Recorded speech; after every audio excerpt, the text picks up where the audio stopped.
All right, guys, what's going on? Welcome in. So, in this one, I wanted to talk a little bit about the whole Garrett Wilson situation, right? This is something that you kind of feel, at least for me, it's been brewing for a couple of weeks.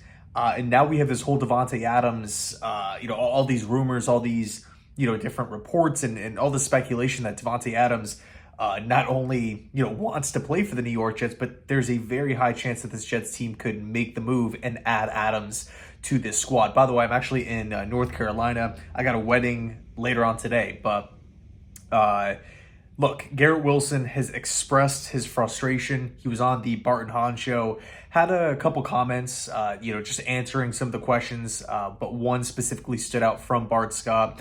Garrett Wilson again went on to answer it, and you could tell this guy's frustrated. And to be honest with you, I don't blame him. I really do not blame him. If I'm putting myself in Garrett's shoes, I think I would be frustrated too.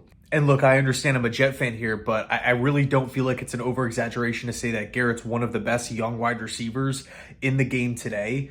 The fact that this is somebody who had back-to-back 1,000-plus receiving yard seasons with, Zach, basically just question marks all over, right? Either question marks or poor production, right? From the quarterback position, from the offensive line, from the play caller, whether it's Mike LaFleur, whether it's a Nathaniel Hackett, Garrett Wilson was still able to rack up a ton of production, yards after catch. Like Garrett, like you see the flashes. He was a top 10 pick for a reason, right? Going back to Ohio State and coming into this season, and granted it's early, we're only one quarter, into the season with 4 games played.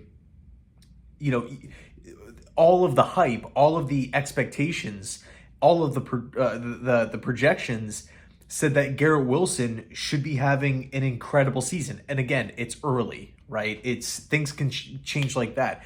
The Jets played this Sunday, right, in London against the Minnesota Vikings. I could very well see Garrett Wilson going for over 100 receiving yards, right? Putting in a damper to the frustration. The projection was, okay, you're going from a Zach Wilson, Tim Boyle situation at quarterback to Aaron Rodgers. You're looking at that offensive line, how it performed last season. You're looking at all the injuries.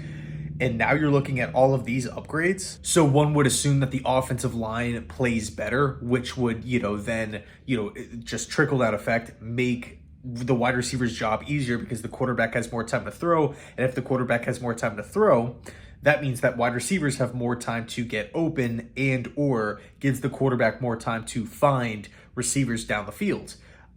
So, in the case of Garrett Wilson, you get a massive upgrade at quarterback. You're getting improvements on the offensive line. You're hoping that Nathaniel Hackett, learn from some of his mistakes, not only just in Denver, but in year one of the New York Jets, and can maybe fine-tune and call a better game plan better. On top of the fact that Garrett's going into year 3, so the game continues to slow down for players as they move throughout the course of their rookie contracts. But in the case of what we've seen so far through 2024, Garrett Wilson does not even have 200 receiving yards through 4 games.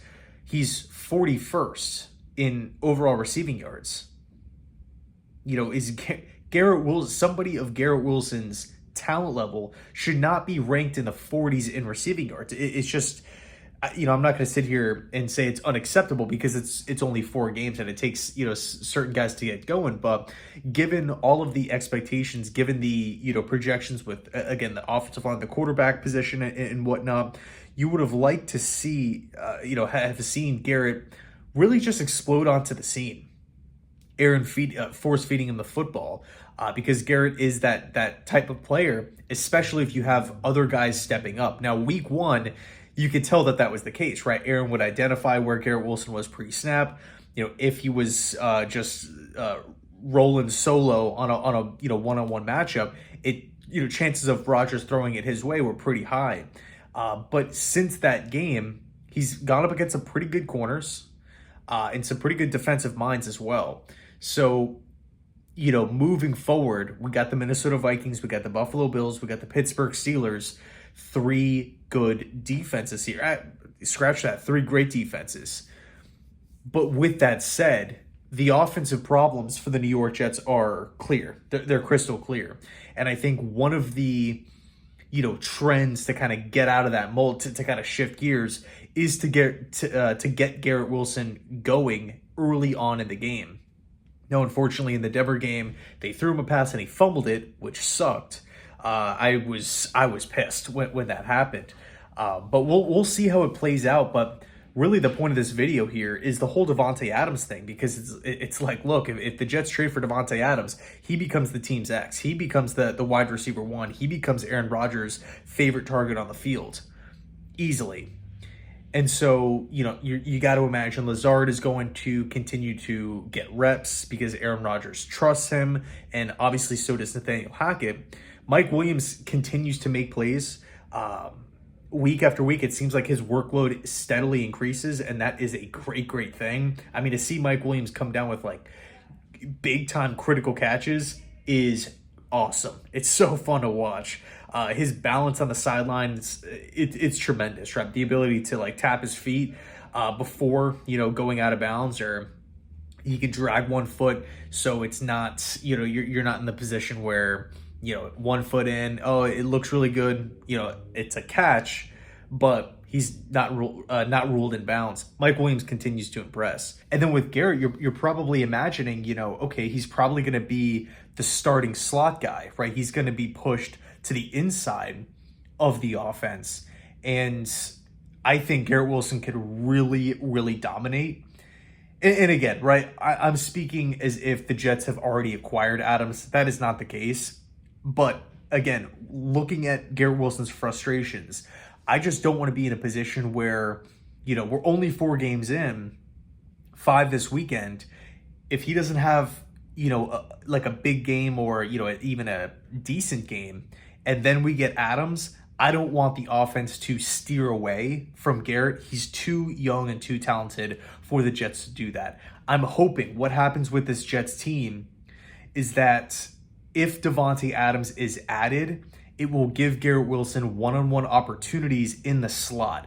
Garrett's quickness, I feel as though, can be utilized as a major weapon. I mean, it's a major, potentially offense unlocking type of move to add an upgrade on the outside in Davante Adams, a true game changer.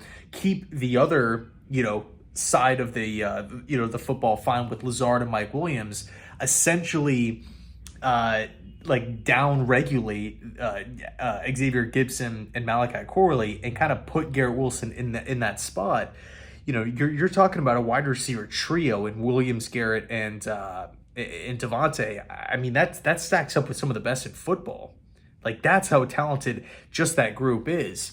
So that's what I hope happens, right? I hope that once Garrett does get in the slot, again, if Davante becomes a Jet, that he gets a lot of opportunities, right? Because he's just going to have so many plays, so many routes where he's just getting open consistently, and then Rodgers can just hit him underneath. So that's what I'm hoping for. Of course, not saying it is going to happen, but I would love to hear your thoughts down below in the comment section. And as always, go Jets.